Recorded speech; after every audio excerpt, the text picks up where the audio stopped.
Et bonsoir à tous et bonsoir à toutes. Bienvenue sur Radio Vert dans l'émission Toi-même tu sais. Je suis ravie de vous retrouver ce soir. On va parler de plein de sujets et donc je vais vous les énoncer. Premier sujet à aborder ce soir, les Nepo Babies. Ensuite, on va aller dans le tourisme. Le tourisme dans notre hexagone. La France est-elle devenue trop chère pour nos vacances? Ensuite, travailler le 1er mai, on est en plein dedans. On en pense quoi? Et on va finir par la team. Est-ce que tu es plutôt team, tu préfères cuisiner ou tu préfères commander? Voilà, donc on est parti pour cette nouvelle émission. Ce soir, on va parler sans détour de tous ces 4 sujets. Et pour cela, je suis accompagnée de mes chroniqueuses et de mon chroniqueur préféré, prêt à donner leur avis sans filtre.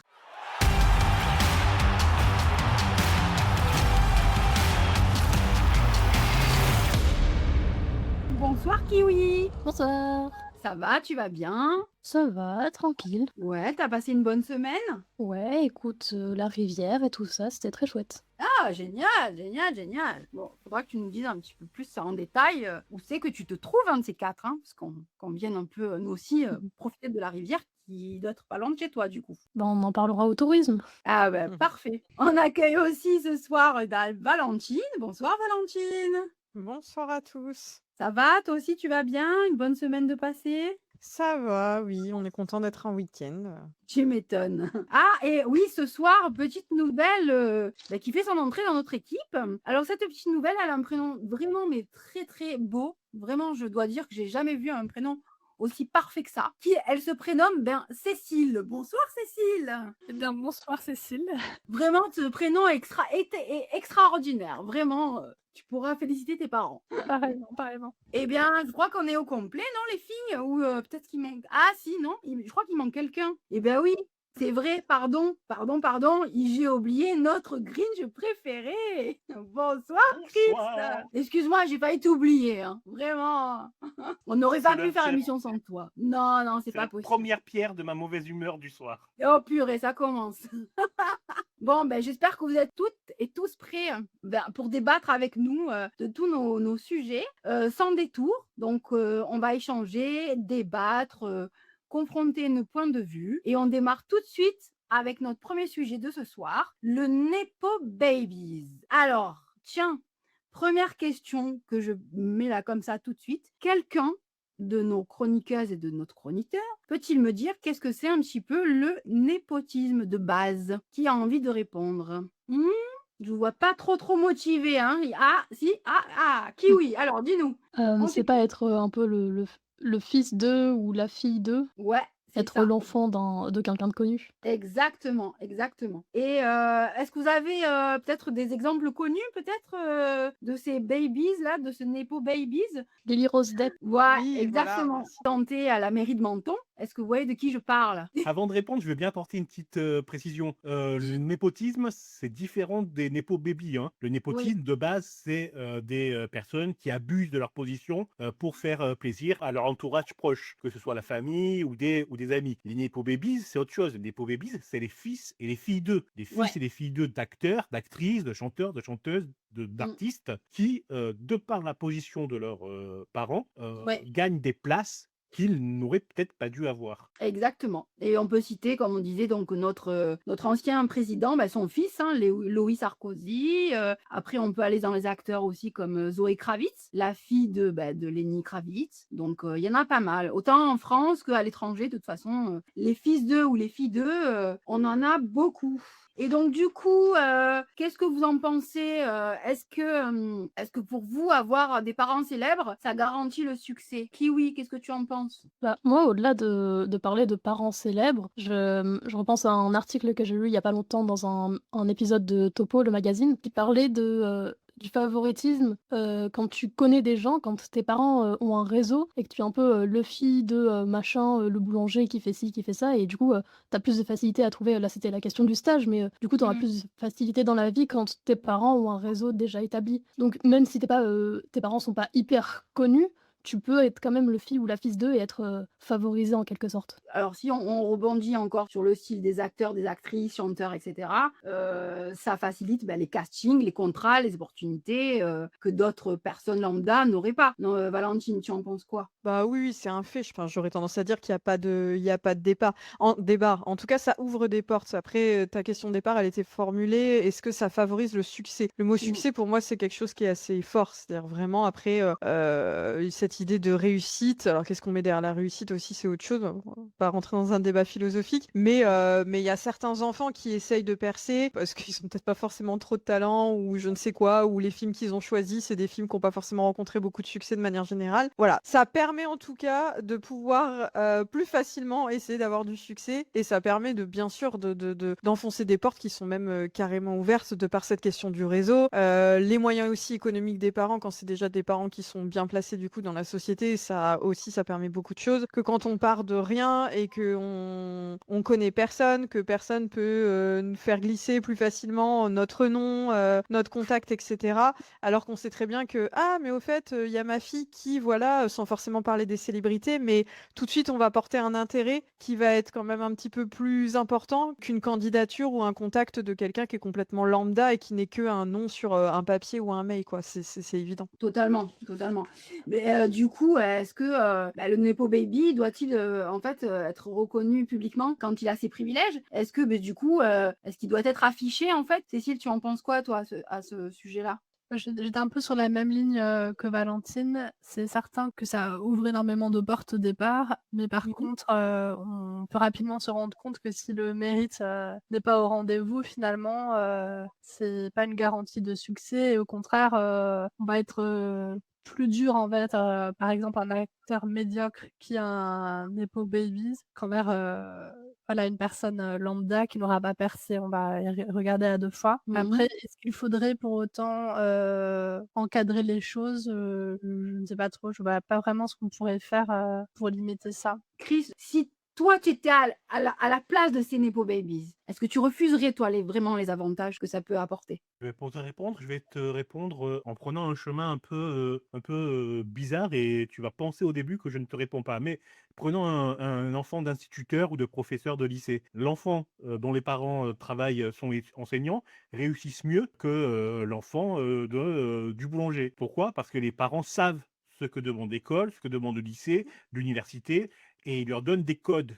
Les codes pour, réussir, les codes pour que, il soit reconnu par ses pairs. Pareil, l'enfant de bourgeois, il a ses codes, tu peux être reconnu, par tes pairs et automatiquement, tout de suite, tu fais partie d'un milieu social et ta voix, elle est tracée et si je suis enfant de nepo baby, même pas je réfléchis, parce que j'aurais été élevé de cette façon-là et oui, je prendrai la place qui m'est due. Eh oui. Ce qu'on pourrait faire, c'est effectivement essayer de réfléchir à des façons de donner des codes à ceux qui n'en ont pas, institutionnaliser, ça. Je pense par exemple à Radio France qui, ouvre, des places pour des radios d'été à destination des jeunes, donc c'est, sur candidature et c'est justement pour, leur ouvrir un peu, l'envers du décor, les faire s'essayer, aux chroniques et cetera et je pense qu'il faudrait, favoriser davantage toutes ces occasions de favoriser à la fois ce qu'on appelle un peu les transfuges, de classe, mais même au-delà de ça, dans une même classe sociale, favoriser, la mise en connexion de personnes,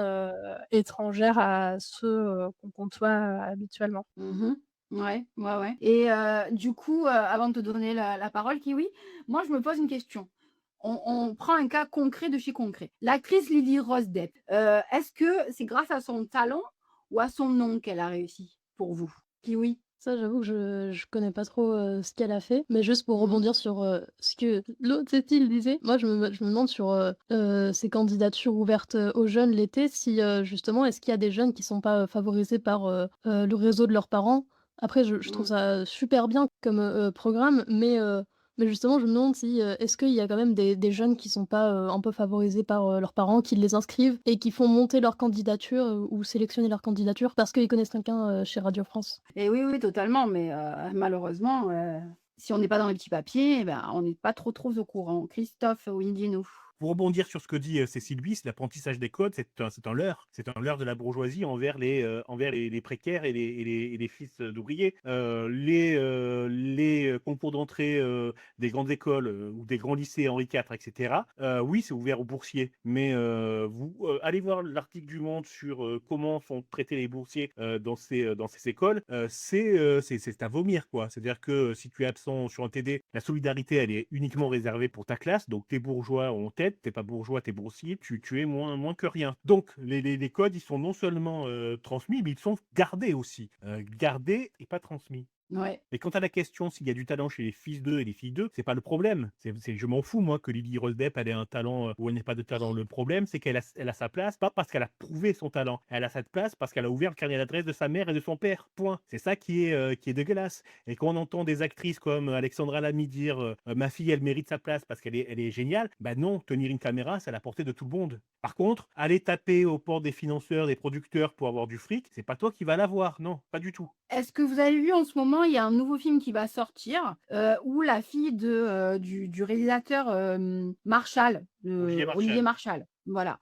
Sa fille est actrice. Je l'ai découvert là il n'y a pas longtemps dans une série qui s'appelle Les Lionnes, qui est pas mal. Mais je ne la connaissais pas du tout, cette jeune fille. Et bien maintenant, grâce au nom de son papa, et bien effectivement, vous allez voir qu'on la voit de partout. En ce moment, on ne parle que de la fille d'Olivier Marshall, quoi. Perso, je l'ai vue donc dans cette série qui est pas mal, mais c'est la copie conforme de Adèle Exarchopoulos. Vous me direz ce que vous en pensez. Et je me dis, voilà, s'il n'y avait pas le nom de Marshall, est-ce qu'on aurait remarqué cette jeune femme, quoi?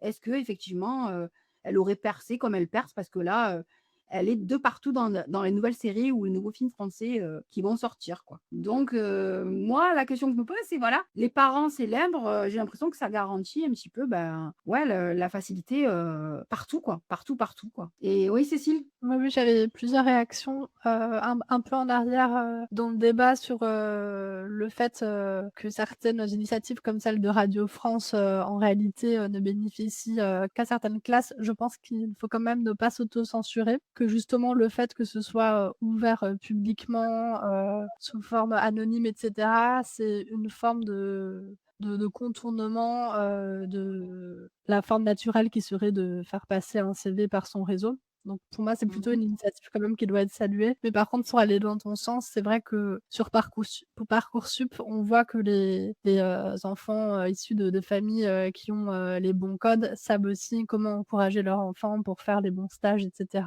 Et que de ce point de vue-là, effectivement, très tôt, il y a une sélection qui peut se faire. Et sinon, pour en revenir au cas des Nepo Babies dans le cinéma, les signaler, alors c'est un peu pour aller à l'encontre de ce qu'on dit depuis tout à l'heure, mais moi j'ai découvert par hasard une actrice que je ne connaissais pas, Nastia Golubeva-Carax, qui est la fille de Léo Carax, que j'ai découvert dans Des rayons et des ombres, et j'ai trouvé qu'elle était plutôt crédible. Voilà. Et à l'époque, on s'était demandé sur l'émission Et alors, si justement elle avait bénéficié de son nom. Hein, c'est certain qu'elle en a bénéficié, mais je trouvais qu'elle était quand même plutôt bonne comme actrice. Ça n'enlève rien en fait que le milieu du cinéma, à mon avis, est un milieu où il est particulièrement dur de percer et où le fait de connaître déjà le milieu est particulièrement facilitateur. Bon, en tout cas, je vois que ça vous avez envie de vraiment de rebondir sur ce sujet-là. Mais alors du coup, si je rebondis à ce que tu viens de dire, alors est-ce que en fait peut-être qu'on juge un peu plus sévèrement ces Nepo Baby et que finalement ils ont toute légitimité, même au-delà de leur nom, si vraiment ils font leurs preuves, qu'elles soient filles, fils d'eux, du coup, est-ce qu'on n'exagère pas le phénomène finalement? Est-ce qu'on en rajoute pas trop et elles ont toute légitimité, même qu'elles ont le patronyme d'un tel ou d'un tel, Valentine? Pour me faire un peu l'avocat du diable, même si j'ai pas d'exemple concret, je pense qu'à l'inverse, pour des personnes qui auraient vraiment un vrai talent et qui seraient vraiment légitimes à exercer leur art, que ce soit dans dans la musique, dans l'acting, enfin peu importe. Je pense que des fois ça peut un peu desservir ce que tu entends parler au début, Cécile Biss, du coup, que pour certains ils peuvent un peu subir subir un peu les foudres et des critiques. Après, comment démêler ceux qui ont du talent et ceux qui ont juste une place parce qu'à un moment, papa et maman, ils étaient eux-mêmes déjà bien placés. Mais voilà, pour faire un peu l'avocat du diable, je pense que des fois, ça peut desservir un peu et peut-être que des personnes qui seraient vraiment légitimes à être sur le devant de la scène pourraient avoir quelques critiques voilà, en disant bah oui, toi t'es là sous prétexte que parce que t'es l'enfant de machin, tout ça. Donc voilà, après, je ne sais combien ça représente de personnes du coup, mais bon. Avoir des parents célèbres ne garantit pas le succès, hein, dans tous les cas, hein. Dans n'importe quel domaine, cinéma, musique, je veux dire le petit stagiaire, qui connaît tout le monde et qui peut travailler dans la banque, s'il fait n'importe quoi, il peut s'appeler, Rothschild s'il est bidon, bon, Rothschild, j'exagère. Rothschild, je m'avance un peu. Mais bon, voilà, c'est pas forcément, s'il fait n'importe quoi, je pense pas qu'il le garde. Ça me fait hérisser mes poils, c'est faux ce que tu dis. Même s'il n'a pas de talent, il va rester en place. Le fils d'un acteur qui ne sait pas jouer reste dans le cinéma, il reste en position de décision et il empêche les autres d'avancer. Donc oui, c'est un problème. Je recommande le livre de Pierre-Michel Manger, qui est sociologue. C'est un livre qu'il a écrit en 2015, il me semble, ou 2020, qui s'appelle Le talent en débat.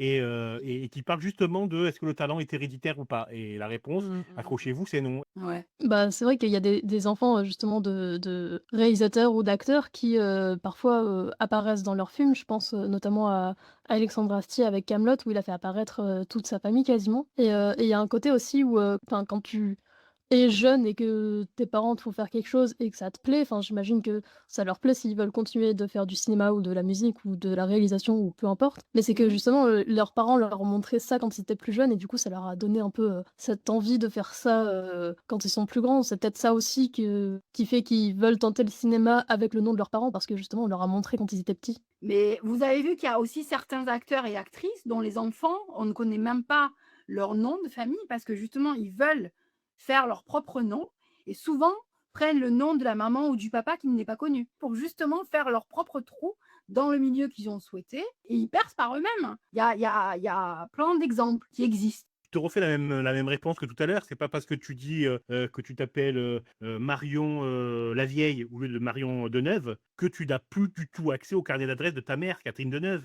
Tu as accès au carnet d'adresse de ta mère et que tu t'appelles X, Y ou Z ou ABC, c'est absolument la même chose.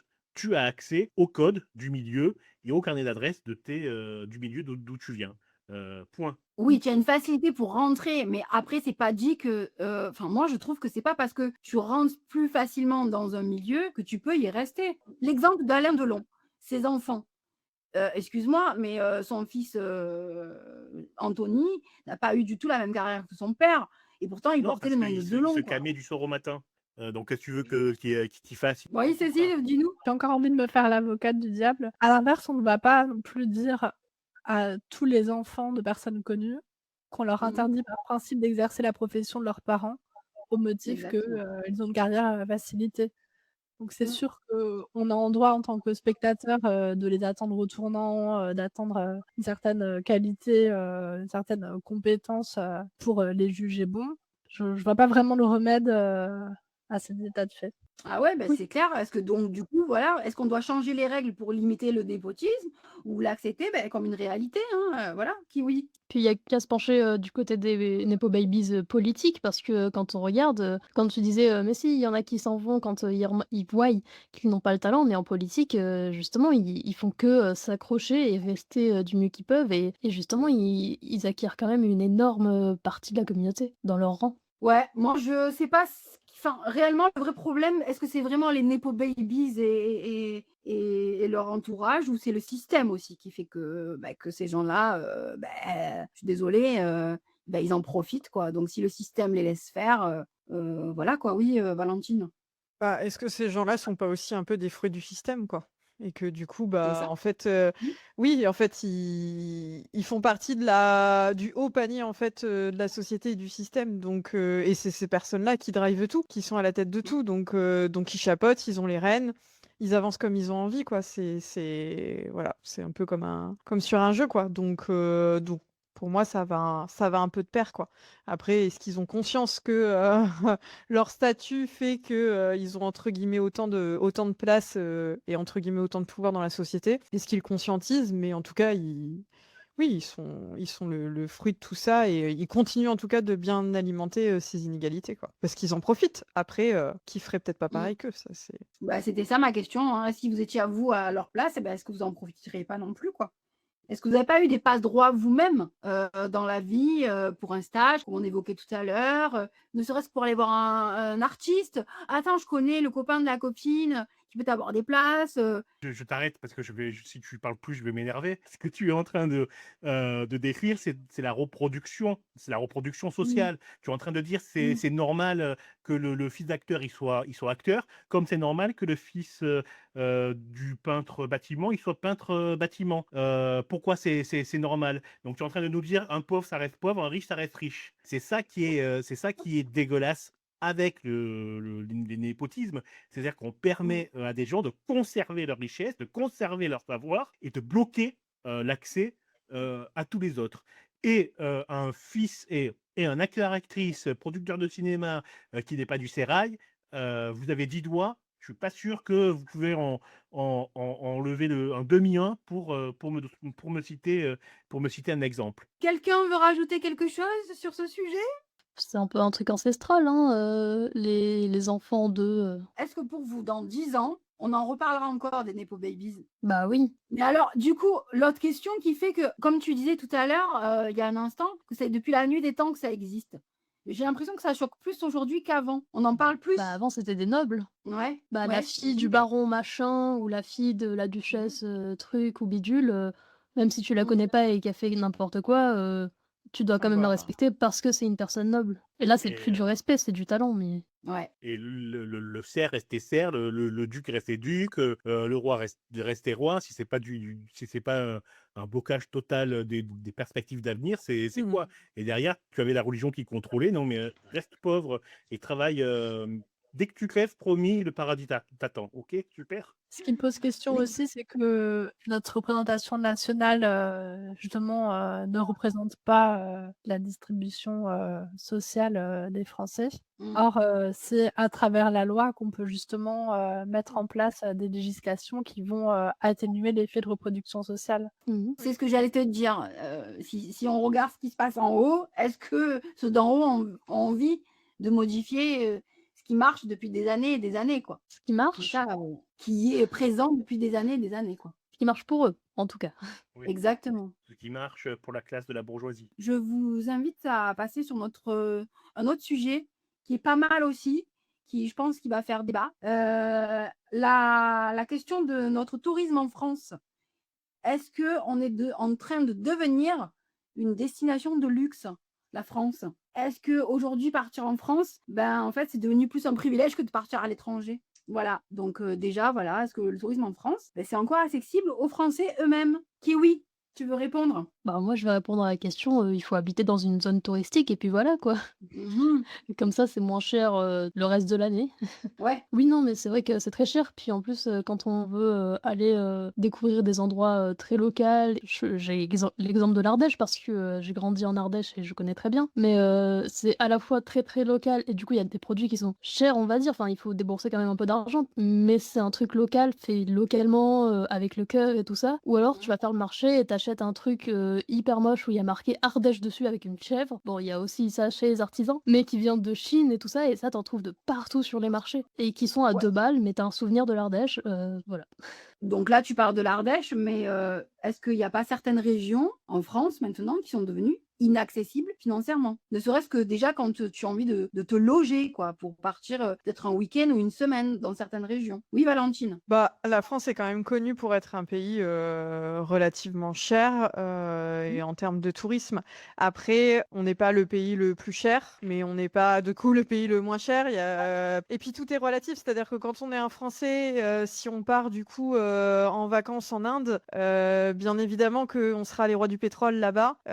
En revanche, si un Indonésien part en vacances en Inde, ça sera peut-être un peu plus kiff-kiff, effectivement. Donc, en fait, oui, objectivement et statistiquement et socialement, oui, la France est quand même est un pays qui est relativement cher. Mais encore une fois, si on déconstruit tout, ça dépend quelle est notre nationalité et donc du coup d'où on vient. Et à ce moment-là, effectivement, il y a, suivant qui on est, on a du tourisme qui sera plus ou moins cher, quoi.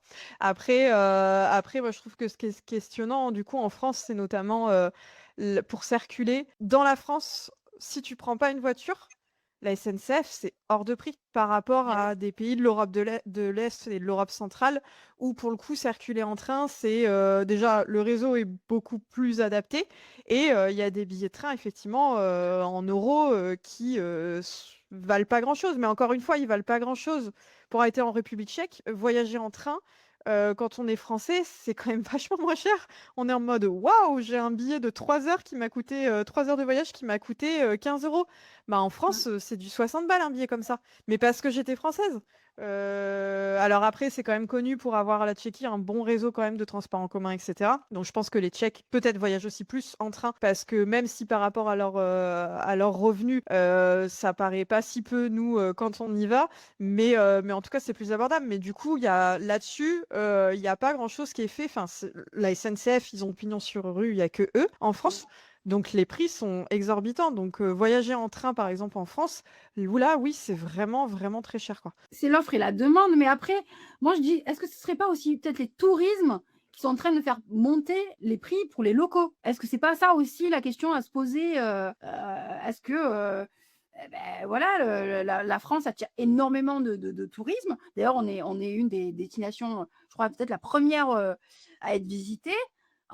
Et du coup, est-ce que ça va monter les prix pour nous, les locaux, quoi, dans certaines régions? Oui, Cécile Bis. Oui, bah, justement, là-dessus, il me semble que la France est, la première destination, touristique au monde. Mais par Voilà. contre, en dépenses sur place, comparé à d'autres pays, elle ne se classe pas, dans les premiers. Et par exemple, il me semble, que j'avais lu que c'était, l'Espagne, qui, la devançait. Et pour moi, c'est aussi parce qu'il y a un sujet de rapport qualité-prix sur ce qui est proposé, en France. Donc notamment, en termes, d'hébergement. Et j'avais vu que l'Alliance France Tourisme, estimait que, la France doit davantage investir et rénover son parc, d'hôtels et d'hébergements et mieux répondre aux attentes des visiteurs comme de la population locale. Donc en mettant de côté, le sujet qui est un sujet à part, du surtourisme en France et du fait que certaines destinations deviennent maintenant trop chères, au-delà de ce sujet, il y a aussi, toute une question de ce qui est proposé, en France et dans des pays comparables, en mettant aussi du coup de côté tout ce qui est, pays au niveau de vie beaucoup moins élevé. Par exemple, pour, des voyageurs soit qui sont jeunes, soit des voyageurs célibataires et cetera, en France, on n'a pas forcément, des offres touristiques, qui répondent, à la demande, quand le prix d'une nuitée pour une personne célibataire est le même prix qu'une nuitée, pour 2. C'est vrai que ça n'incite pas, à rester, à domicile, pour visiter. Je suis totalement en accord avec ce que tu dis, mais moi j'ai l'impression que la France, elle veut attirer moins de tourisme et des touristes les plus riches en fait. J'ai l'impression que nous, les Français, on a pas accès à certaines régions, à certains privilèges, à certains hôtels, à certains endroits. J'ai l'impression que si t'as pas la thune, si t'as pas les moyens, cherche pas, tu auras pas accès quoi. Moi j'ai l'impression qu'ils ont envie d'attirer les touristes des pays où ils ont la thune en fait, pour faire monter les prix dans nos régions, comme dans nos belles régions. Moi, en connaissance de cause, j'habite dans le Var et les prix des locations saisonnières, les Airbnb, etc., déjà, il y en a partout dans notre région et les prix, ils sont exorbitants, quoi. Le gars de Lyon qui veut venir faire ses vacances dans le Var, crois-moi qu'il faut qu'il mette de la thune de côté. Parce que pour se loger et pour manger au resto, mais c'est horrible. Les prix sont horribles. Voilà. Oui, Chris. Oui, je vais déjà rebondir sur le problème de la SNCF. Je plus sois Valentine, et toi tu nous as dit, mais c'est l'offre, c'est l'offre et la demande. Alors déjà, il n'y a pas d'offre et de demande sur la SNCF. La SNCF a un monopole. C'est de base une entreprise de service public, et je répète, un service public. Ouais, Mais mais de base, aujourd'hui, de la base. volonté politique, oui, la volonté politique, c'est de ne fermer la SNCF au public. Je rappelle qu'en 2015 est passée la loi Macron, avant qu'il soit président de la République, qui a permis éhonteusement à des bus de supplanter la SNCF, ce qui est permis à la SNCF de gonfler ses prix, soi-disant à cause de la concurrence, et ce qui aboutit aujourd'hui à un apartheid économique. Un apartheid économique, c'est quoi? C'est que t'es pauvre, t'es précaire, t'es ouvrier, tu prends pas le train. Comme l'a dit Valentine, un trajet de train aujourd'hui, c'est hors de prix. Hors de prix. Mm. Par contre, tu vas prendre le bus avec tes collègues prolétaires. On aboutit aujourd'hui à ça par une politique libérale à l'extrême. Ok. Après, tu dis, le tourisme fait monter le prix pour les locaux. Non, ce qui augmente le prix, c'est encore une fois la politique et tous les intermédiaires et le salaire qui n'augmente pas derrière. C'est que quand tu es aujourd'hui travailleur, ouvrier, profession intermédiaire, à la fin du mois, c'est le 15, c'est pas le 30. Et le 15 encore, je suis gentil. Ouais. Aujourd'hui, c'est le quotidien des Français de compter l'argent au centime près, de se dire, bon, ben, peut-être que la dernière semaine, il y aura beaucoup moins à manger. Ok, peut-être que je vais pas aller au cinéma cette semaine et ni la semaine prochaine. C'est ça le truc. C'est pas le tourisme qui fait monter les prix. Et je rebondis du coup sur ce que tu as dit là juste à l'instant, que des accès aux sites touristiques sont fermés pour les locaux et sont uniquement ouverts pour les gens qui ont de la thune. Mais ça, c'est du tourisme VIP. Ça me choque pas qu'il y ait des endroits voilà, spécial VIP. Et je veux bien que tu me dises quels endroits sont fermés aux locaux. Parce que là, je ne vois pas du tout Ah ben écoute, ce que tu veux je vais, dire. je vais te répondre de suite à ta question. Je te parle pas des endroits de luxe, hein. Je te parle. Moi, j'habite à Saint-Cyr-sur-Mer, d'accord? Je sais pas si vous connaissez. C'est un endroit hyper réputé dans le sud de la France parce qu'on est entouré on est à 1 heure et demie de Saint-Tropez. Donc toute cette côte-là, elle coûte un bras. Il y a une plage qui s'appelle le Port d'Alon. Pendant toute l'année, cette plage-là et ce coin-là qui est paradisiaque et gratos pour les locaux, d'accord? Par contre, à partir du mois d'avril jusqu'au mois de septembre, ils te vont payer. Et te vont payer une blinde. Alors que même que tu es locaux. Donc, excuse-moi, si ça, c'est pas si c'est pour toi normal, parce que du coup, il y a du tourisme qui arrive, tiens, on va un peu se gaver sur les touristes et sur les locaux. Moi, je suis pas d'accord, en fait. Effectivement, les hôtels et les restaurants pendant le festival de Cannes, c'est 1 500 € au minimum, juste pour dormir. Effectivement, le capitalisme tue la société, tue les gens, broie les hommes, les femmes et les enfants. À bas le capitalisme. Ouais, t'es Sylvie, je te sens là, tu as envie de répondre. Vas-y. Oui, bah, pour rebondir sur ce que tu disais, Cécile, avec, l'exemple dans le sud de la France, c'est vrai que ça pose aussi la question d'un risque de privatisation de l'espace public. Alors pour l'instant, en fait, Exactement. ça Exactement. existe, dans un temps limité, de juin à septembre ou d'avril à septembre, mais c'est vrai que ça pose plus loin la question de se dire: «Ces belles plages, magnifiques et cetera, qui appartiennent à tous, est-ce qu'on ne va pas de plus en plus, construire autour?» Alors même si maintenant la loi Littoral, encadre aussi ça, mais Ouais, parce que c'est là, c'est vrai un que site protégé, hein. oui, c'est un site protégé, mais c'est vrai que le fait d'avoir des tarifs, prohibitifs, voilà, empêche, un certain nombre de personnes d'accéder à ce qui devrait, pouvoir être accessible à tous. Je pense que ça doit être, le cas en montagne aussi, Mmh. puisque l'hébergement en montagne, notamment tout ce qui va être, chalet de montagne et cetera, il y a une trentaine d'années, je pense que c'était, beaucoup plus accessible. Aujourd'hui, il faut, réserver à l'avance, on ne peut pas, se présenter comme ça un peu du jour au lendemain. Et pour, rebondir aussi sur le train, on n'en a pas trop parlé, mais c'est vrai que l'avion est beaucoup plus subventionné que le train et donc ça a favorisé aussi, le fait, d'avoir, des voyages en avion beaucoup plus compétitifs qui ont démocratisé les voyages à l'étranger, pour la classe moyenne, mais au détriment à la fois du bilan carbone et aussi, au détriment, d'un maintien ou du développement, du réseau ferré. Ouais, non, totalement. Bien sûr. Mais de toute façon, dès qu'il y a du monde, dans certains endroits, on dit, «C'est bon, c'est jackpot, quoi». Donc du coup, allez, hop, hop, hop, qu'est-ce qu'on va pouvoir faire pour augmenter les prix? Comme tu disais, pour le train, les gens, ils pour une famille, c'est des prix, mais exorbitants, quoi. Parce que et il y a le prix du train, il y a le prix des vacances après dans le lieu où tu vas. La question derrière aussi que je me pose, c'est, à quel point il faut envisager des tarifs, dégressifs, pour les locaux. Mmh. Là-dessus, je pense à 2 exemples. Alors d'une part, j'avais entendu un sociologue sur un podcast, de Marine Tondelier qui parlait du cas, des musées qui sont très nombreux à Paris, en disant qu'il y a une, redistribution sociale à l'envers puisque en fait, un citoyen qui habite, dans la diagonale du vide va, Mmh. surcotiser par rapport, aux citoyens parisiens, mais par rapport aux bénéfices qu'il peut retirer, d'un accès quotidien, à un lieu culturel. Ça, c'est, une 1re question et dans certains pays, on voit aussi que les billets de musées sont distincts selon qu'ils, s'adressent à des touristes étrangers ou des touristes locaux. Ça Mmh. commence à être c'est le cas pendant longtemps, à Cuba, mais pour des raisons encore politiques, dans un débat à part dans lequel on ne va pas forcément rentrer aujourd'hui. C'est le cas par exemple aussi en Turquie et dans l'Union européenne, on ne peut pas le faire, ça va être, entre Union européenne et pays tiers, mais ça peut pas se faire, en intra, Union européenne. On le voit aussi pour, la gratuité des musées par exemple qui bénéficient du coup à tous les jeunes, de moins de 25 ans, de toute l'Union européenne, mais qui du coup ne bénéficient pas par exemple, à des, populations, à des familles, peu favorisées qui, vont se censurer, ne vont pas pouvoir se permettre d'aller, visiter un musée à 18 € l'entrée.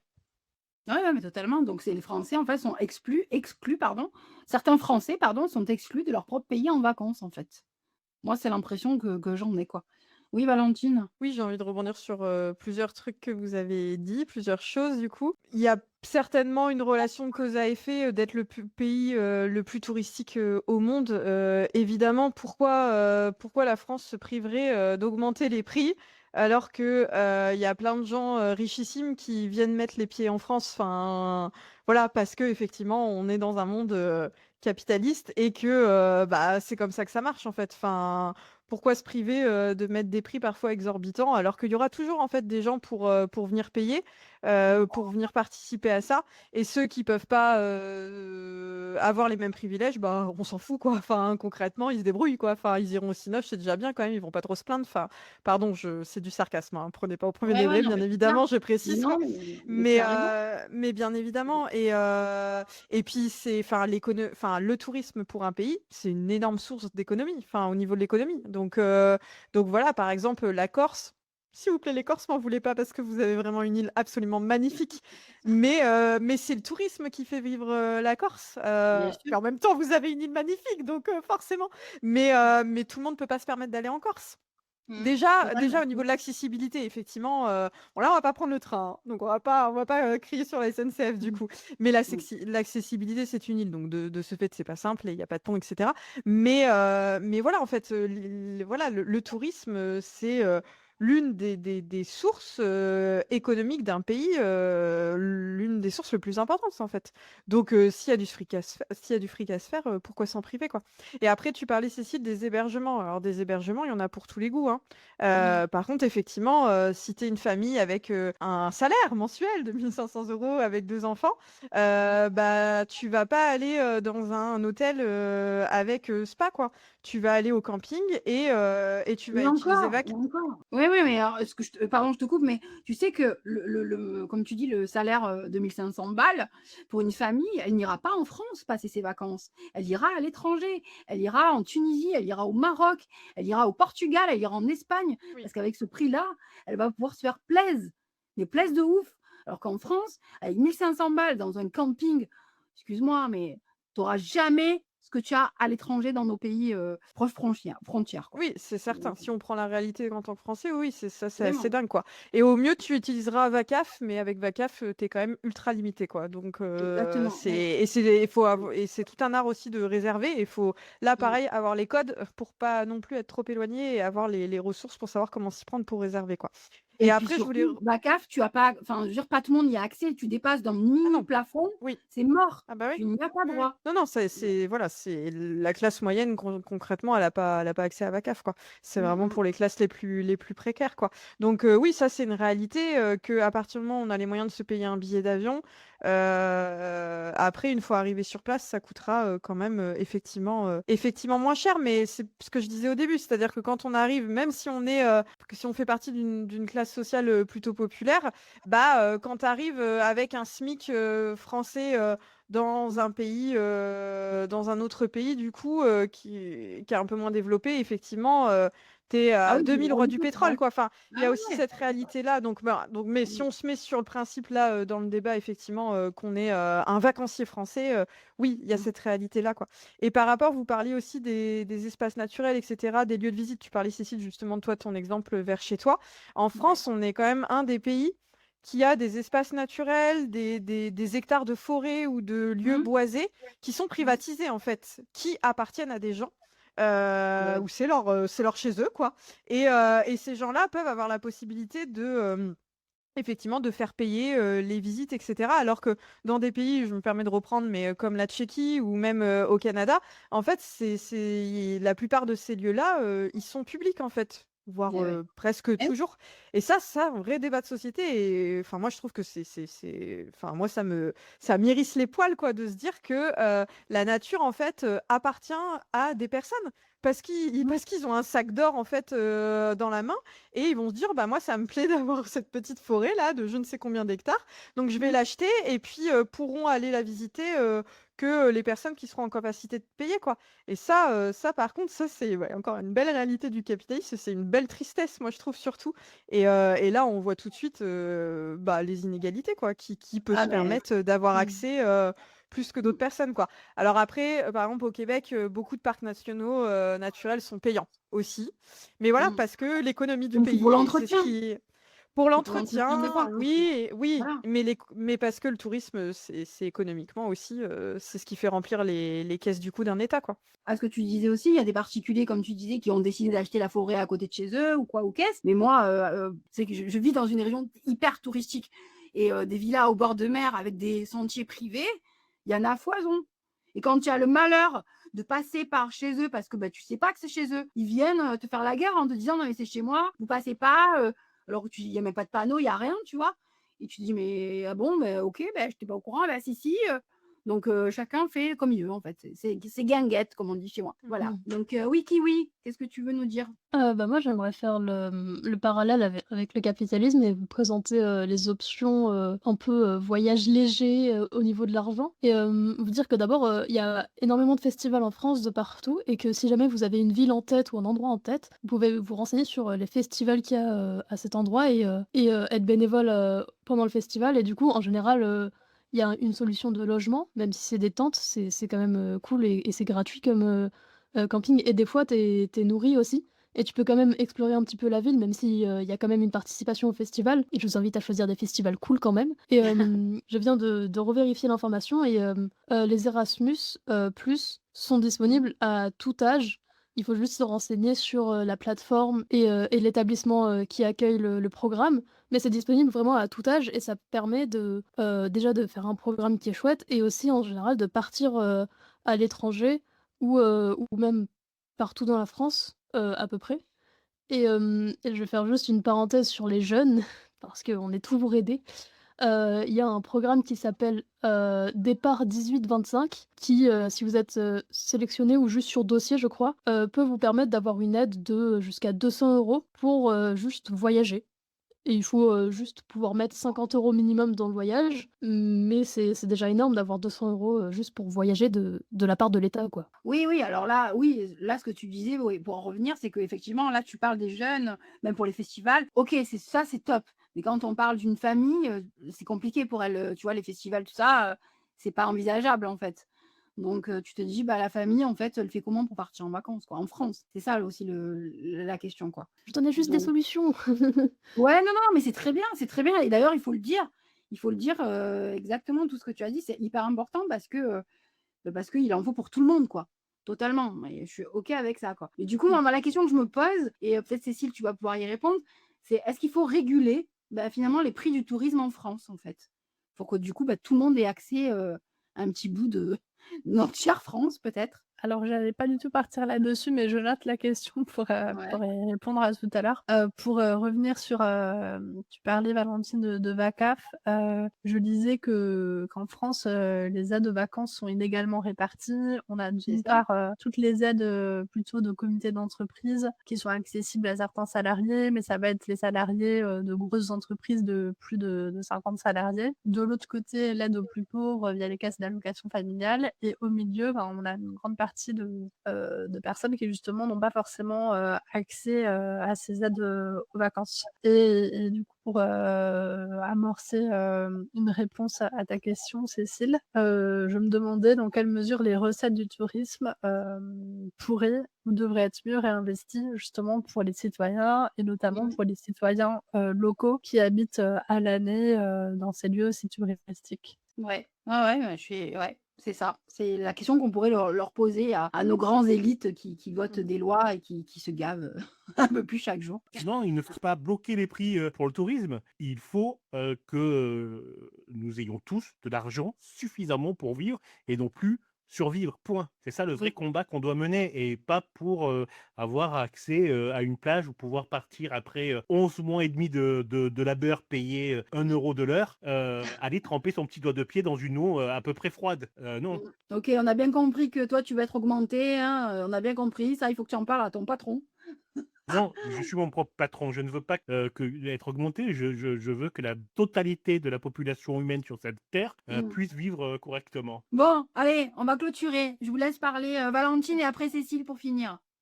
Oui, j'avais une petite question pour une précision à Kiwi. Pour le départ 18-25, il y a pas tout un dossier à monter pour y prétendre à Si, je ces crois que 200 c'est €? ça pour, montrer un peu, le voyage que tu veux faire, mais en même temps, ça Ouais. te permet de le planifier, quoi. Alors oui, effectivement, peut-être qu'en termes d'organisation, quand on est jeune, qu'on commence à travailler sur son autonomie et justement à rentrer un peu dans comment fonctionne la société, il peut avoir un côté un peu d'utilité. Mais moi, ça m'irrisse aussi encore un peu les poils pour, effectivement le départ 18-25 pour 200 € ou même on parlait tout à l'heure de VACAF. Enfin, encore une fois, quand on n'a pas de thunes, il faut se décarcasser et se foutre à poil en fait pour réussir à obtenir, 200 petits deniers pour pouvoir partir effectivement, en vacances, quoi. Et encore une fois, c'est, tu pauvre, alors oui, tu as le droit à des trucs, donc va quand même pas trop te plaindre, mais par contre, tu vas y passer du temps, tu vas y passer de la charge mentale Mmh. et tu vas un peu galérer parce que tu comprends pas forcément tout, quoi. Et je trouve que s'il y a un côté un peu, qui rabaisse encore, OK, le fait de ta classe sociale, quoi. Et puis tu vas en camping avec Vacaf, des fois, socialement parlant, c'est dur à assumer parce que les gens sont hyper jugants là-dessus, quoi. Mmh. Mmh. Ouais, Oui, c'est ça. c'est-à-dire qu'il faut que tu t'humilies en plus de tout le Mmh. reste, en plus que la société t'humilie déjà, il faut que tu ailles t'humilier de toi-même, donner la Mmh. papate pour avoir un peu d'argent de poche. Mmh. C'est tout Mmh. proprement scandaleux, effectivement. Mmh. Ouais. Il y a aussi, Discover, EU pour les gens qui ont 18 ans. L'année de tes 18 ans, tu peux, faire un concours, super trop cool pour gagner un pass Interrail. Oh là! Elle va nous sortir toutes les combines, Kiwi. On va te noter à la fin Mais de je l'ai pas gagné. l'émission où tu vas nous Ah. faire un récap.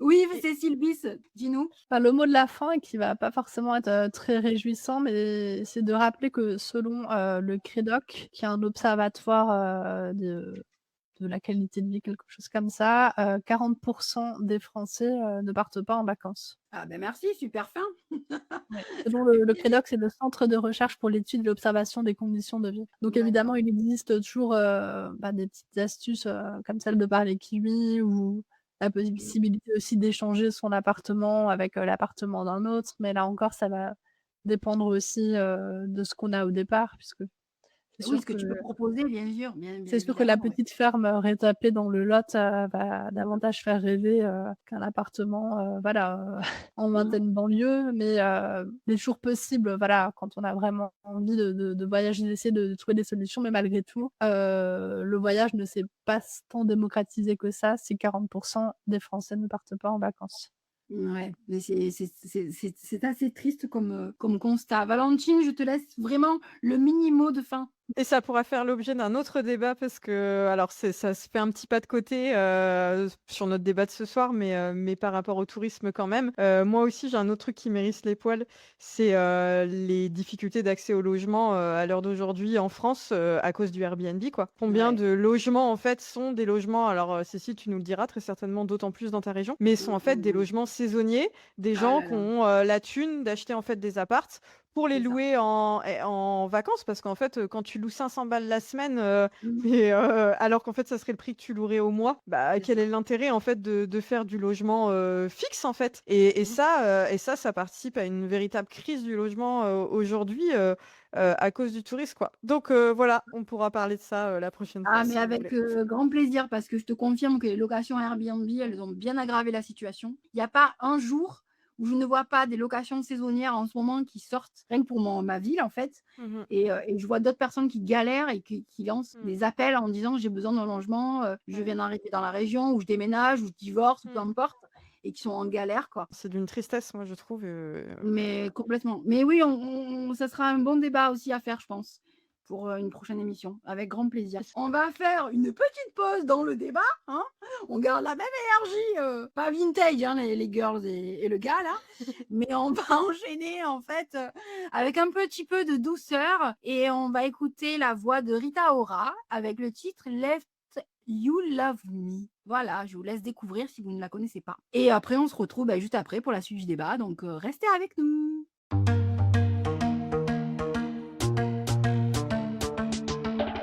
I should have stayed with you last night instead of going out to find trouble. That's just trouble. Yeah.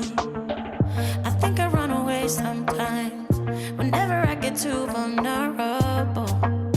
That's not your fault. See, I wanna stay the whole night. I wanna lay with you till the sun's up. I wanna let you inside. Oh, heaven knows I've tried. I wish that I can let you love. Wish that I can let you love me. Wish that I can let you love. Wish that I can let you love me. Say, what's the matter? What's the matter with me? What's the matter with me? Oh, I wish that I can let you love. Wish that I can let you love me now. I wish, I wish, I wish, I wish I wish, I wish, I wish, I wish I. And every time it gets too real, and every time I feel I sabotage it, I start running. Yeah. And every time I push away, I really wanna say that I'm sorry, but I say nothing. I wanna stay the whole night. I wanna lay with you till the sun's up. I wanna let you inside. Oh, heaven knows I've tried. I wish that I can let you love. Wish that I can let you love me. Wish that I can let you love. Wish that I can let you love me. Say, what's the matter? What's the matter with me? What's the matter with me? Oh, I wish that I can let you love. Wish that I can let you love me now. I wish, I wish, I wish, I wish I wish, I wish, I wish, I wish I wanna stay with you till the morning. I wanna lay with you through the sunrise. I wanna show you that you're my only. I wanna lay with you till the sun's up. I wanna stay with you till the morning. I wanna lay with you through the sunrise, through the sunrise. Oh, heaven knows I've tried. I wish that I can let you love. Wish that I can let you love me. Wish that I can let you love. Wish that I can let you love me. Say, what's the matter? What's the matter with me? What's the matter with me? Oh, I wish that I can let you love. Wish that I can let you love me. Say, what's the matter? What's the matter with me?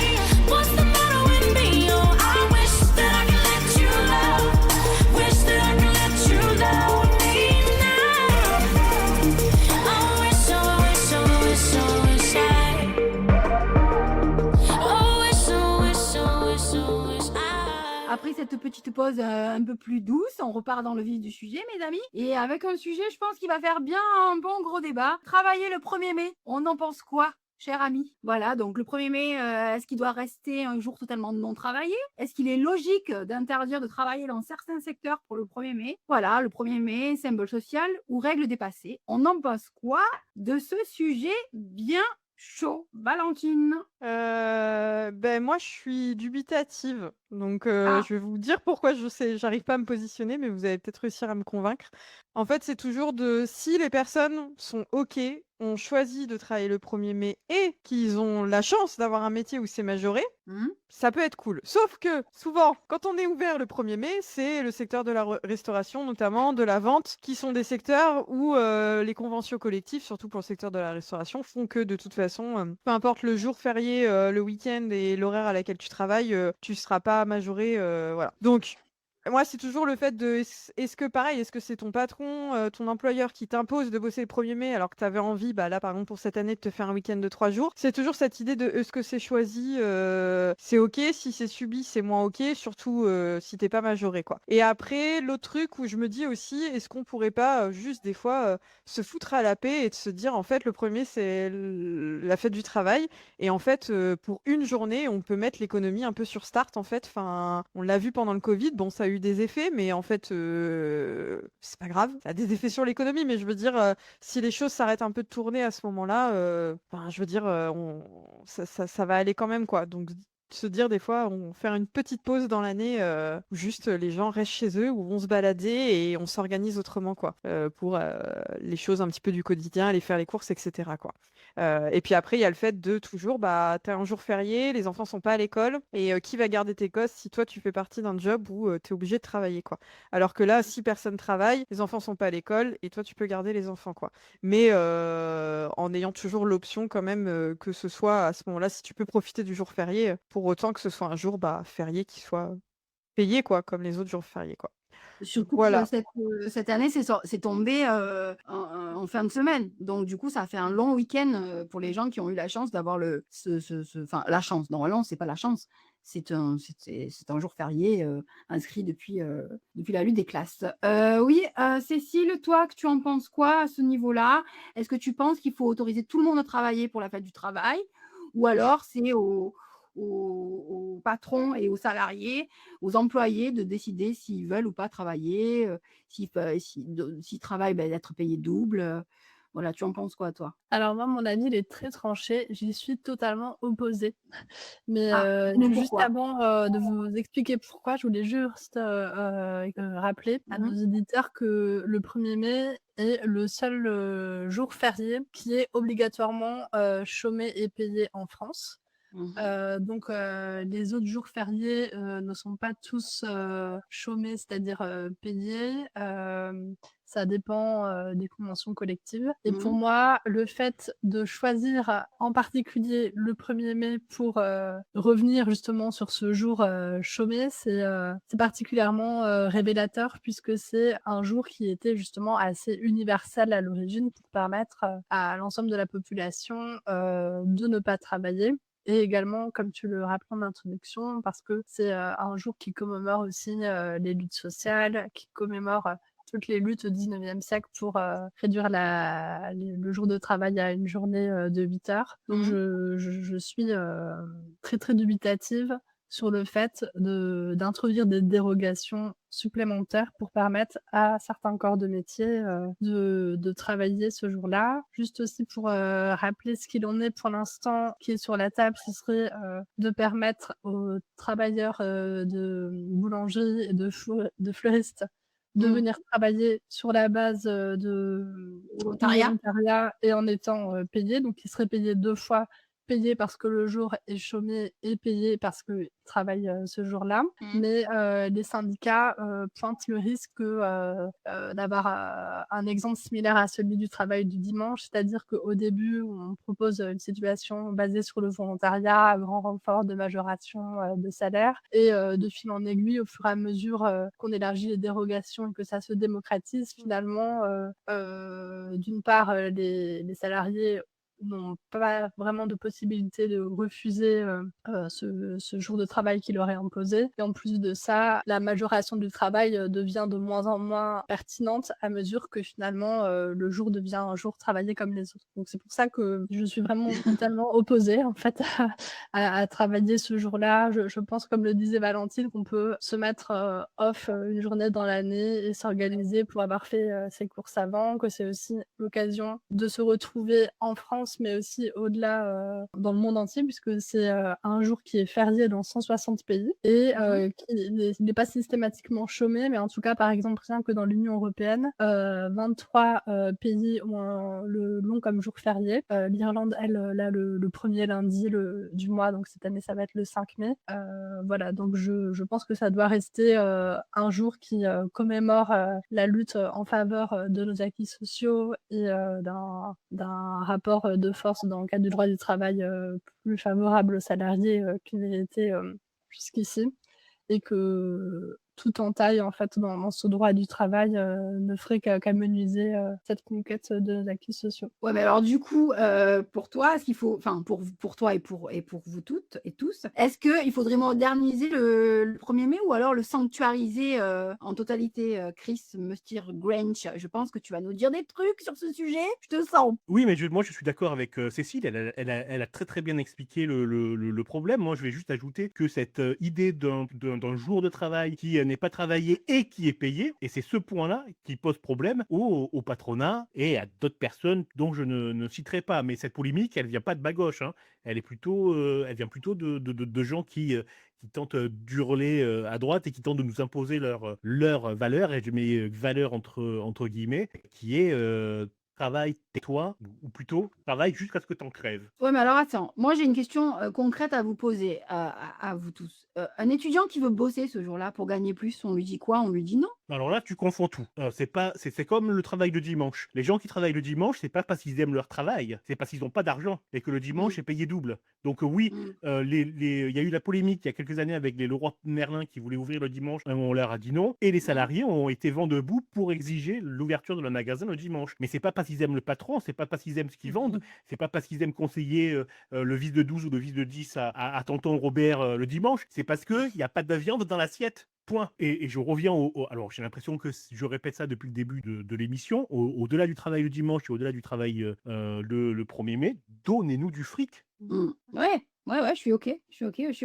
Kiwi, tu veux nous dire un petit mot sur ce sujet? Moi, j'ai pas forcément d'avis de base, mais je rejoins un peu vos idées et je comprends le débat. Et j'avoue que je suis pas forcément objective sur le 1er mai parce que c'est l'anniversaire de ma mère. Et du coup, on a un peu l'habitude d'aller au restaurant le 1er mai, même si ça doit pas être cool, j'avoue, pour certaines personnes qui travaillent. C'est comme travailler le jour de Noël, c'est un peu étrange, je trouve. Mais j'avoue que c'est notre petite habitude, donc pour l'instant, ça n'a pas changé. Donc toi, tu veux que maman, on fête encore le resto, hein, donc les restaurateurs, vous ouvrez.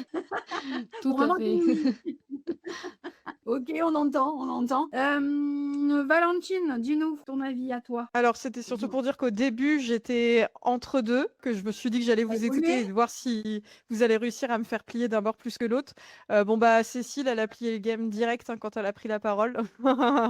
Du coup, donc, je vais du côté de contre le travail le 1er mai. Effectivement, la valeur et ce que symbolise le 1er mai, et puis tout le symbole effectivement de la lutte et pour les droits du travail, etc. Et puis effectivement, Chris, ce que tu as dit en fait, qui était quelque chose que moi j'avançais tout à l'heure, mais en fait la manière dont tu l'exposes, oui, en fait choisir de travailler un jour férié parce que c'est cool et qu'on est payé double, en fait on le choisit, oui, parce qu'à un moment on est en situation précaire, donc le choisi entre guillemets. Et moi c'est ce que j'avançais tout à l'heure, et effectivement comme tu le dis, en y réfléchissant, je me dis la solution, elle n'est pas de proposer à des gens, s'ils veulent en fait d'être payés double un jour ou 3 jours dans l'année, c'est de faire en sorte que les inégalités elles soient pas aussi importantes. Et en fait la solution elle est pas là, la solution il faut la trouver ailleurs, et le problème il est ailleurs, effectivement, pour permettre aux gens d'avoir des salaires plus corrects, quoi, et de pas être dans des situations aussi précaires, quoi. Ouais, mais là, on parle de personnes effectivement qui ont le choix, qui peuvent en discuter, qui peuvent décider, etc. Mais on a oublié les services essentiels aussi, les services de la santé, les services du transport. Elles aussi, elles pourraient se dire, mais attends, nous aussi on a droit à notre jour férié. Ben non, en fait, elles bossent ces jours-là. Donc du coup, je sais pas, je trouve que c'est pas très cohérent, en fait, c'est soit tout le monde bosse pas ou soit tout le monde bosse. C'est pas, à la Non, carte, en non, non, fait. non, non, non, non, non, non, non, non, non. Qu'est-ce qu'il a, le Tu es, Grinch? tu es médecin, tu es chirurgien, tu fais 10 années d'études, et si tu viens chialer parce que le 1er mai, tu voudrais jouer au golf, bon, eh ben, ouvre une entreprise et inscris-toi au CAC 40. Le médecin, le chirurgien qui travaille le 1er mai, c'est dans son serment, hein. Il va pas nous faire chier, hein. Non, mais là, tu parles de Le... santé, mais le transport, Chris, le gars qui y est, dans les transports en commun, là, il sauve pas des vies, d'accord? Donc pourquoi lui, il aurait pas droit à son 1er mai? Au niveau du transport, mais ça dépend de comment tu négocies avec la société qui s'occupe du transport. Si le jour férié, le 1er mai chez toi, dans ton transport, est effectivement férié, et chômé, c'est parce que les gens ont sans doute refusé de travailler ce jour-là, et ils ont raison. Et si dans ton secteur, dans ton lieu d'habitation, il y a quand même il y a quand même des bus et des métros qui fonctionnent, eh ben c'est dommage. Tu vis dans une ville de droite. Tu reçois toute mon affection. Mais après, Donc tu il faut t'imagines pas la ménager. campagne aussi, Chris? Parce que la campagne, imagine, tu es obligé de te déplacer d'un endroit à un autre. Heureusement que tu as des transports ce jour-là. Exactement. Oui, oui, alors ça, c'est même hors 1er mai, c'est ça, hein. Tu vis dans une campagne, t'as pas de voiture, tu fais rien. Donc, Il n'y a pas de bon, ben transport. oui, oui, voilà. Oui, mais ça dépend où. Tu as quand même des bus qui font des liaisons et ils sont essentiels, même si c'est un jour férié. Mais Ouais, je ben suis d'accord avec toi, hein. faut prévoir. Là où je suis, il y a pas de transport, il y a pas de métro, il y aura pas de bus le 1er mai. La boulangerie sera fermée, les snacks seront fermés. Le seul endroit ouvert, c'est la pharmacie. Bon, ben, si je vais me blesser, ce sera le 1er mai. Exprès, Ouais. exprès. OK. Moi, la question que je me pose aussi, c'est finalement ce 1er mai, est-ce qu'il faudrait peut-être pas le modifier quand même un petit peu, voilà, je sais pas, faire, quelque chose qui fait que, bah, comme, disait Valentine, au départ, ceux qui le veulent, et bah, ils puissent le faire, quoi, aussi. C'est pas une honte de vouloir travailler ce jour-là, quoi. On dirait que Dans le monde du travail, il y a pas le choix. Point. C'est la vision de Monsieur Grossigard. Donner cette loi, c'est donner raison au patronat, c'est donner raison aux riches qui nous imposent des modes de vie dont on se passerait bien. Donc non, on ne touche pas au 1er mai. Point. donc pour toi, c'est une trahison sociale, quoi. C'est comme ça, c'est acté, c'est une trahison sociale, alors que ça pourrait être quand même un bon sens économique, aussi pour certaines professions, quoi. Parce que tu disais, le boulanger, il est fermé ce jour-là. Peut-être que lui, il a envie de bosser, peut-être que ses employés, ils ont envie de bosser aussi ce jour-là. Là, on tourne en rond. Je te répète la même question. Si tu as envie de bosser le 1er mai, c'est que tu n'as pas assez d'argent dans le mois. C'est que ton travail ne te permet pas de te nourrir correctement. Donc, si tu veux travailler le dimanche, si tu veux travailler les jours fériés, si tu veux travailler en heures supplémentaires, c'est parce que ton travail ne te donne pas la vie que tu devrais avoir. C'est ça le problème. Point. Moi, je suis pas sûre. Quand tu fais un métier que tu aimes et souvent les indépendants font des métiers, qu'ils ont choisis et ben, qu'ils soient 1er mai, jour de l'an ou Noël, il y en a certains qui kiffent de travailler les jours fériés, quoi. Justement, pour moi, le 1er mai n'est pas un jour férié comme les autres. C'est pas pour rien que dans le calendrier, c'est le seul jour férié parmi nos 11 ou 12 jours fériés qui est inscrit comme un jour férié et chômé obligatoire. C'est historique. Pour la petite histoire, en fait, à l'origine, en 1886, aux États-Unis, le 1er mai, donc qui est pour leur date du Moving Day, c'est-à-dire que ça marque le début de l'année comptable des entreprises, avait été choisi par les syndicats ouvriers américains pour revendiquer la journée de 8 heures sous le slogan 8 heures de travail, 8 heures de sommeil, 8 heures de loisirs, et qu'il s'en est suivi une grève massive qui a dégénéré, qui a été réprimée dans le sang. Et ensuite, 3 ans plus tard, en France, il y a eu le drame de la fusillade de Fourmi dans le Nord, également à l'initiative de manifestations qui revendiquaient la journée de 8 heures de travail, puisqu'à l'époque, la journée était plutôt de 10 à 12 heures de travail, et qui s'est également soldée par la mort d'une dizaine de manifestants, dont des enfants. Et ensuite, ailleurs dans le monde, cette journée symbole du 1er mai a été reprise comme journée internationale des travailleurs et des travailleuses, et célébrée comme telle dans la plupart des pays du monde. Alors c'est vrai qu'il y a un petit côté un petit peu vintage quand on parle de journée internationale des travailleurs, ça évoque voilà, internationale, communiste, etc.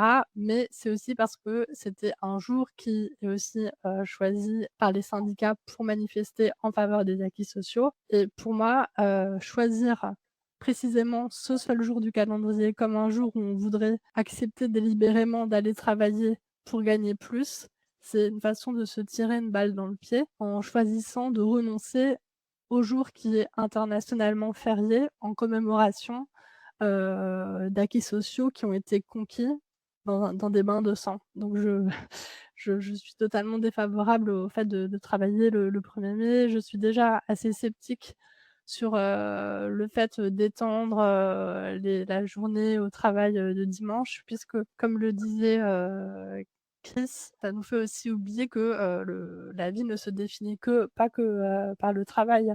Qu'il faut aussi, avoir une organisation de la société, un système de rémunération qui permet à chacun de profiter, d'un temps, libre, et de ne pas se définir que par le travail ou de ne pas être obligé, de travailler, en continu. Ouais, ouais, ouais. Et d'après vous, dans 20 ans, le 1er mai, il existera toujours sous cette forme ou ce sera différent, ça aura évolué? Ah ben, je fais la même réponse Tu que penses? Kiwi. Si les aliens ne débarquent pas pour tous nous enslaver, il y aura toujours le 1er mai. Ouais, d'accord. J'allais dire, si le calendrier existe toujours, il y aura toujours le 1er mai, mais bon. OK. Valentine?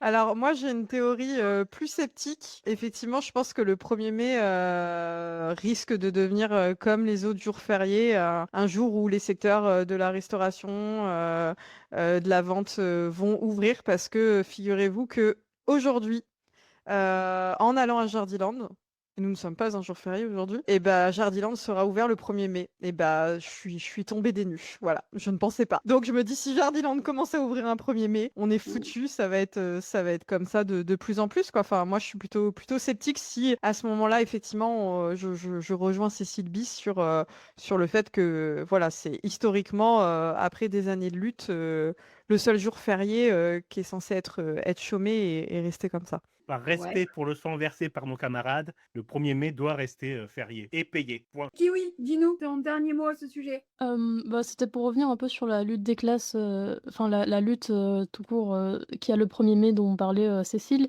et comme on a interviewé il y a pas longtemps, Mathias Quéré avec son livre, Nos désirs font des ordres, qui revient beaucoup sur, les luttes le 1er mai dans l'angle, du mouvement homosexuel. Mais il y a quand même une énorme trace, dans son livre et on en parle un petit peu dans l'interview, me semble-t-il.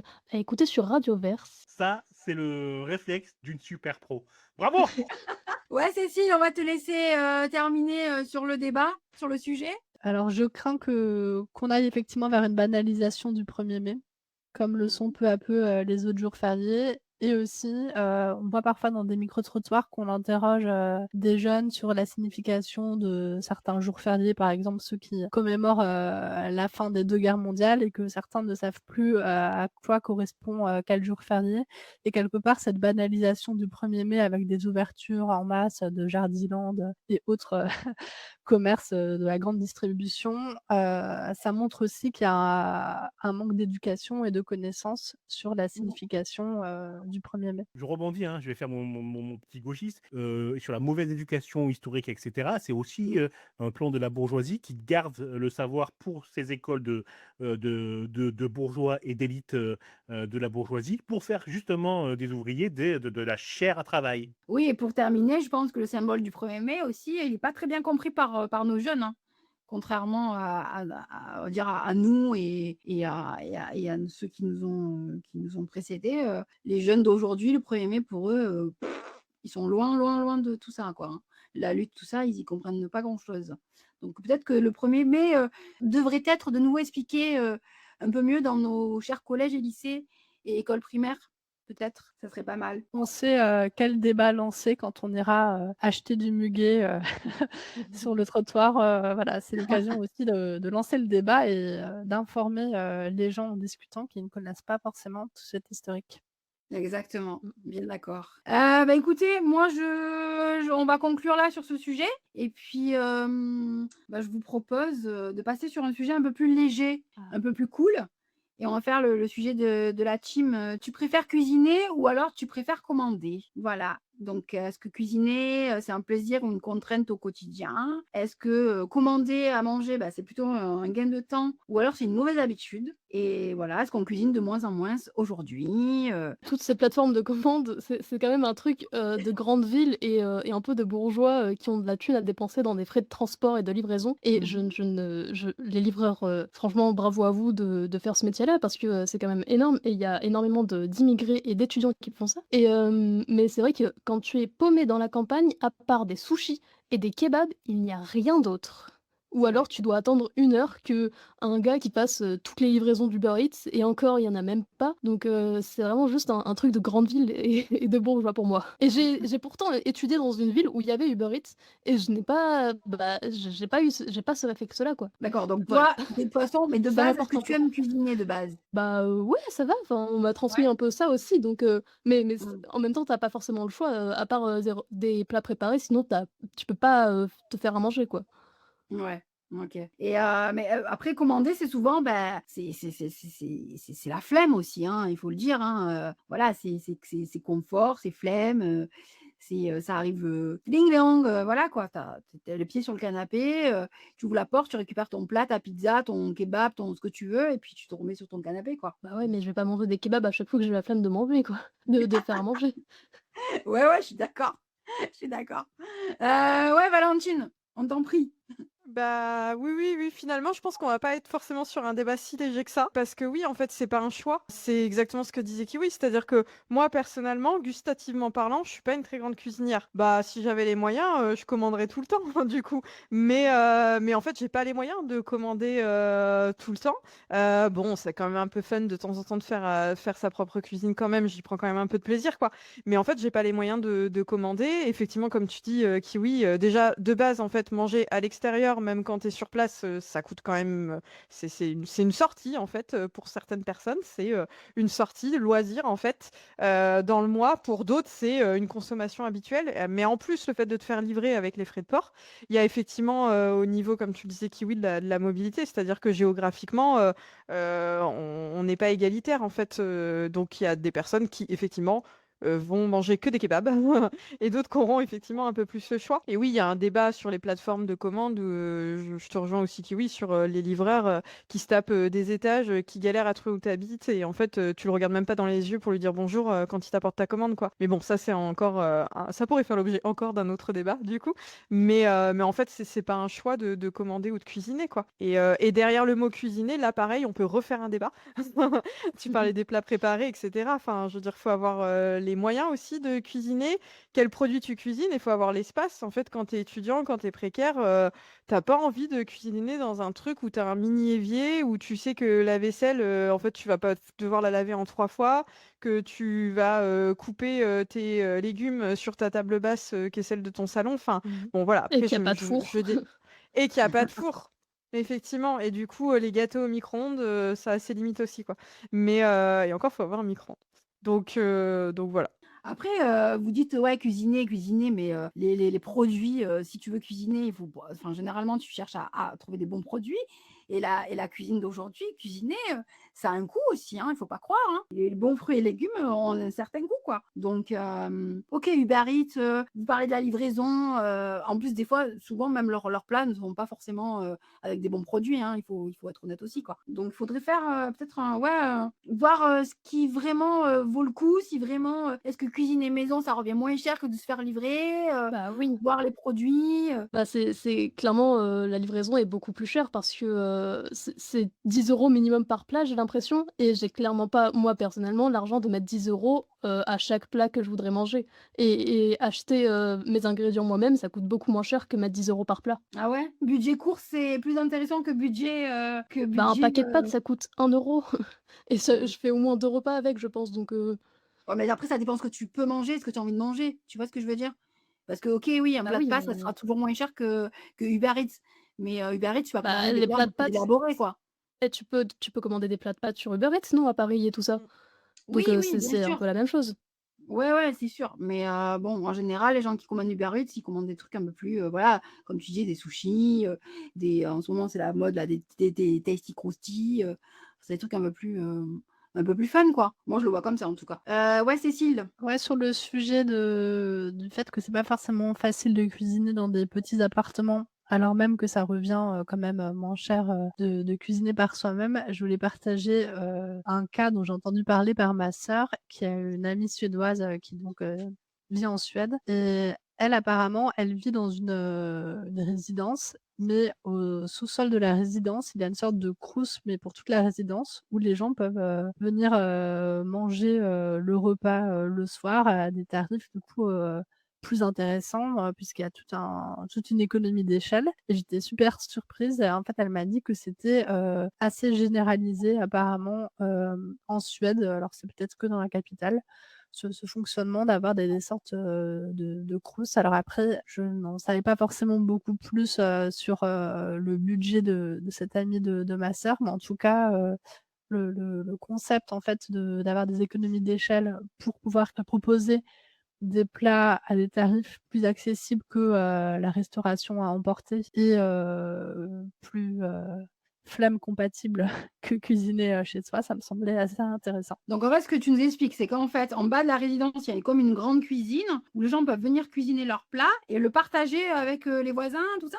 Ou c'est juste, Non, non, non, non, je crois que c'était carrément, une sorte de self où, tu peux, choisir des plats et payer à la fin, mais, à un tarif qui est, d'accord. Et plus c'est des plats, accessible. qui c'est qui les fait ces plats? Je sais pas trop, effectivement, à creuser parce que Ouais, je sais pas bah, exactement, comment ça fonctionne, mais en tout cas, ça avait, titillé, mon attention et par contre, sur le concept d'une cuisine partagée, ça aussi, on pourrait tout à fait imaginer, que ce soit le mmh, cas. Je sais que, par exemple, à mmh. la Cité internationale universitaire de Paris, ils ont des immeubles, en fait, par nationalité dans lesquels, justement, souvent, tu as des cuisines, partagées et donc où tu peux cuisiner, tous ensemble et de la même façon, en Allemagne, ils ont parfois des buanderies aussi partagées. Je sais aussi qu'au Brésil, dans certains immeubles, ils ont des chambres d'amis. Une chambre d'amis, par exemple, pour tout l'immeuble qu'on peut booker, réserver, à l'avance et je trouve que toutes ces idées, d'économie d'échelle en partageant certains espaces qui ne sont pas forcément utilisés, au quotidien,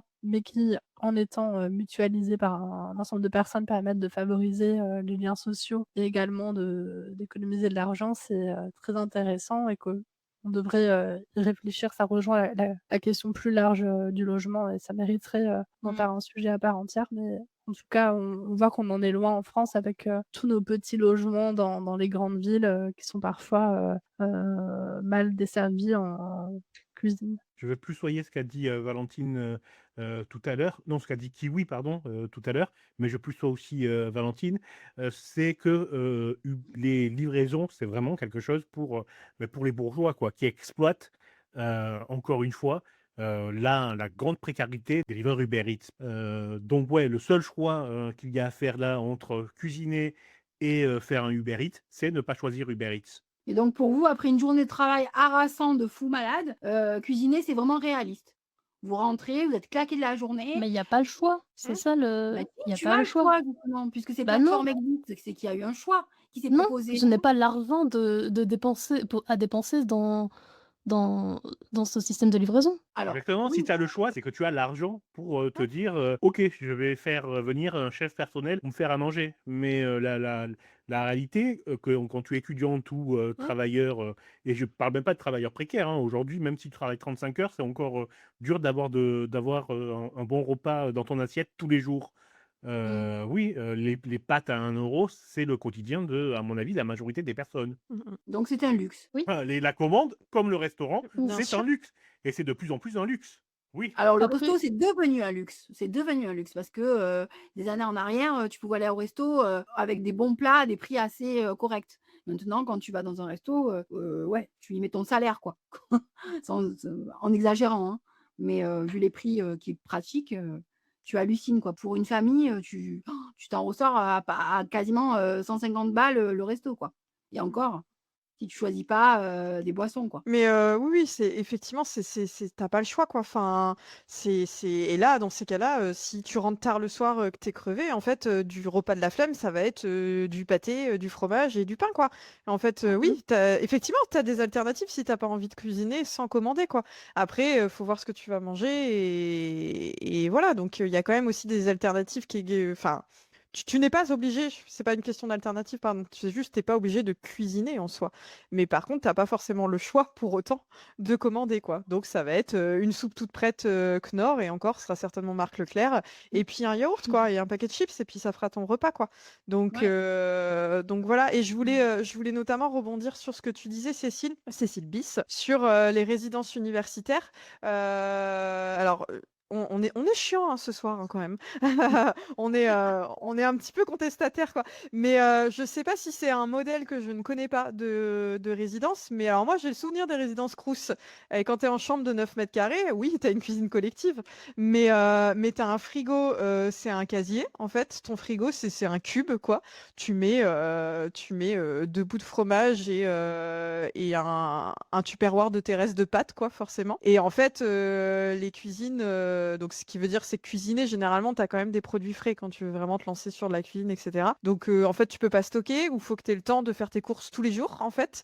Donc forcément, bah, quand tu es dans un logement étudiant, tu vas prendre des pâtes et des sauces toutes prêtes parce que tu pas besoin de le mettre dans le frigo vu que tu quasiment pas de frigo. Et puis après, les cuisines collectives, elles sont pas non plus immenses en termes d'espace. Et puis souvent, bon, bah après, c'est les difficultés de la vie en collectivité, c'est qu'elles sont un peu cracra, quoi. Aussi, donc voilà. Et on en parle aussi des cafards dans les chambres Crous. Pardon. Les conditions de vie en chambre universitaire pourront faire l'objet d'un autre débat si vous le voulez. Et j'en passe, les amis, punaises de lit aussi. Bref, donc faut avoir envie, quoi. Faut avoir la motive, quoi. Puis la charge mentale des étudiants aussi, elle est quand même aussi importante. Donc, mais peut-être que t'as un autre, tu pensais à un autre modèle que j'ai pas en tête, quoi. Genre la Rolls-Royce des résidences Crous, peut-être. Sur les chambres de crew, je rappelle le scandale au JO, au dernier JO d'hiver à Paris, où les sportifs ont été Oui. scandalisés de trouver des cafards, des punaises de lit et de la merde dans les murs, sur les murs, etc. Je dis juste ça pour un petit rappel. Ah ouais, je savais pas ça, tu vois. D'accord. Juste pour le cas de la Cité internationale, alors effectivement, c'est un cas tout à fait à part qui n'est pas géré par le Crous. En fait, historiquement, après la Première Guerre mondiale, c'est tout un espace où l'idée, ça avait été de construire des résidences étudiantes pour que les étudiants de différentes nations se rencontrent, etc. Et en fait, c'est co-géré et cofinancé par différents pays et chaque bâtiment a une architecture qui rappelle un des pays. Donc, par exemple, la maison de Norvège va rappeler l'architecture scandinave, la maison japonaise va avoir une forme un peu plus japonaise, etc. Et la plupart des cuisines sont vraiment des cuisines, pour le coup, assez Rolls-Royce avec des bons fours, etc. Donc, on n'est pas du tout sur des logements Crous et en plus le mécanisme de financement est dérogatoire, mais c'était plutôt pour lancer en fait le débat sur le sujet des logements participatifs. Ok, bah écoutez, on va clôturer là notre émission. Donc voilà, c'est déjà la fin de notre émission de Toi-même tu sais. Donc merci à vous de nous avoir suivis, de tous vos points de vue qui nous ont fait vivre le débat tout au long de la soirée. Un grand merci à vous, mes chroniqueuses et mon chroniqueur préféré, pour votre présence et vos échanges de ce soir. Et on se retrouve très bientôt. Très bonne soirée à vous et à bientôt dans l'émission Toi-même tu sais, l'émission qui parle de nous avec vous. Bonne soirée.